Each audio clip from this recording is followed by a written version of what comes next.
It's a beautiful day to bring to you the word for today.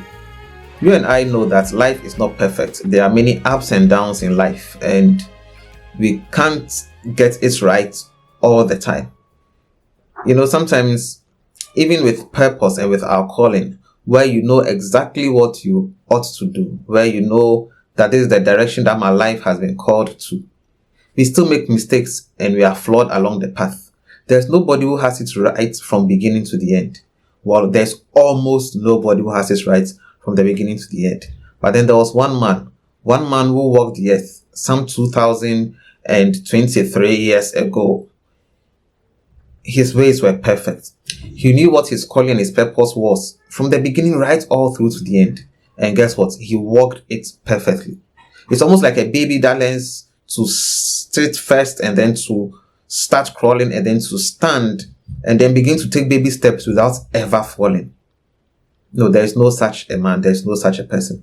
But Jesus Christ, our Savior, he got it right from the beginning all through to the end. And we see that in the book of John, chapter number 2, verse number 19, Jesus makes a remarkable statement just at the very beginning of his ministry. And this was a statement that he's made. He says that Jesus answered and said to them, he was then speaking to the Jews. He said to them, destroy this temple, and in 3 days, I'll raise it up. And this statement that Jesus said was actually a parable. It concerned his death and his resurrection in 3 days' time, but it was shrouded in a mystery.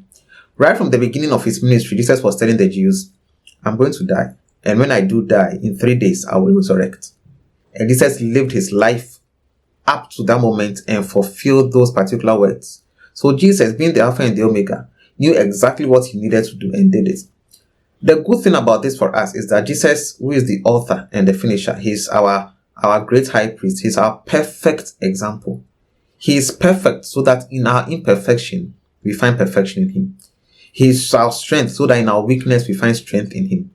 So the Apostle Paul says that the Apostle Paul had many infirmities, and he said concerning his infirmities and his weaknesses that I would all the more rather glory in my infirmities, so that the power of Christ can rest upon me.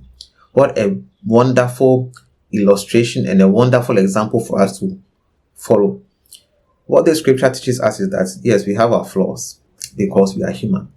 So what's going to happen? As we serve a perfect God who is without flaw, who is without weakness, who is without failure, we would glory in our weakness, in our flaws, in our failures as humans, so that the perfection of Christ, the glory of Christ shall be made manifest in our imperfections. So as you walk about in life, you may not get, in fact, you will not get it right all the time. But guess what? We serve a perfect God, a God who gets it right all the time. So he will cause all things to work together for our good, all our imperfections and all our weaknesses. So continue to trust him, continue to hold on to him, continue to serve the Lord in the beauty of his holiness.